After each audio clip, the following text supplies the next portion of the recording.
오늘 방송은 투자란 무엇이고 직장인이 어떻게 주식으로 자산을 이룰 것인가 투자 마인드에 대한 이야기입니다. 요즘 자고 나면 오르는 자산 시장을 보면서 소외감을 느끼는 분들이 있을 것입니다. 투자를 해야 한다는 것을 알면서도 막상 투자를 두려워하는 분도 있을 것입니다. 제가 50년 넘게 살면서 깨달은 바는 이렇습니다. 일 통화량은 결국에는 늘어나더라. 양적 완화를 했다가 긴축을 했다가 이랬다 저랬다 해도 결국 통화량은 늘어나더라 하는 것입니다. 달러 유동성이 늘어나면 달러에 연동된 다른 나라의 통화도 같은 길을 가게 될 것입니다. 이 늘어난 통화량은 결국 자산시장으로 가더라. 미국을 보면 늘어난 유동성은 결국 주식, 채권, 부동산으로 가더라 하는 것입니다. 달러에 연동된 세계 경제도 같은 길을 가게 될 것입니다. 3. 지구 최강 기업의 주가는 결국 제자리를 찾아가더라. 아무리 거시경제가 어떻고 금리가 어떻고 떠들어도 주가는 결국 제자리를 찾아가더라 하는 것입니다. 이게 무슨 얘기냐면 투자의 본질은 싸게 사서 비싸게 파는 모멘텀이 아니라 어떻게 나의 자산을 지킬 것인가 해징의 문제라는 것입니다. 아파트값이 5억에서 10억이 되었습니다. 어떤 분들은 투기꾼 탓이다, 버블이다, 집값 잡아야 한다 말합니다. 1989년 제가 대학생일 때 학교 앞 중국 음식점에서 먹은 짜장면은 1,000원이었습니다. 2025년 만원짜리 짜장면보다 1989년 1,000원짜리 짜장면이 더 맛있었습니다. 짜장면은 왜 1,000원에서 만원이 된 것일까요?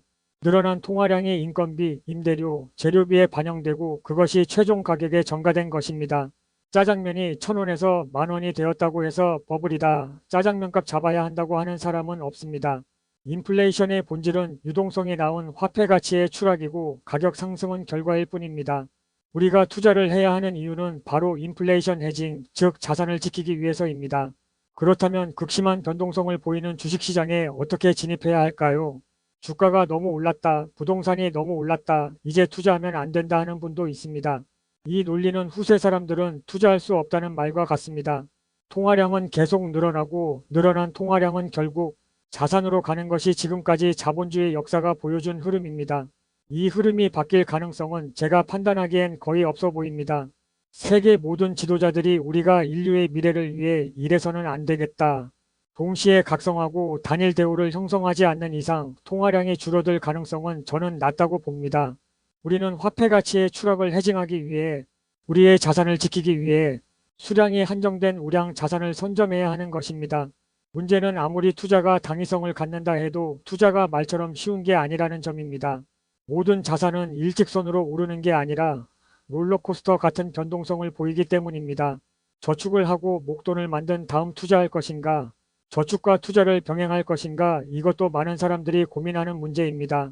열심히 목돈을 모아서 투자 단계로 넘어갔다가 결과가 좋지 않은 사람들도 많습니다. 투자의 당위성과 자산의 변동성, 그 중심에서 대처하기 위해 저는 이렇게 접근했습니다.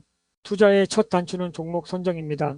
설령 내가 산 가격에서 떨어지더라도 오히려 기쁜 마음으로 추가 매수할 수 있는 종목을 선정하는 것이 첫 단추입니다.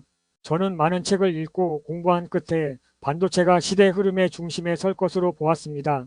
제가 선택한 기업은 삼성전자입니다. 퇴직 후에는 안정적인 현금 흐름도 필요할 것 같아서 맥쿼리 인프라도 분할 매수했습니다. 2025년 6월 이후에는 달러를 사고 화이자 주식을 매수하고 있습니다. 저희 주식시장 진입 방식은 하향식 분할 매수입니다. 주가의 하락을 기회로 삼고 반대로 주가 상승 시에는 추격 매수를 하지 않습니다. 2021년 8월 삼성전자 8만원에서 분할 매수를 시작해 내가 산 가격보다 올랐을 때는 관망하고 하락했을 때만 매수했습니다. 현재 저희 삼성전자 평균 단가는 66,920원입니다. 주식은 수익률이 중요한 게 아니라 수량이 중요합니다. 수량을 많이 가진 사람이 복리 효과를 누리는 것입니다.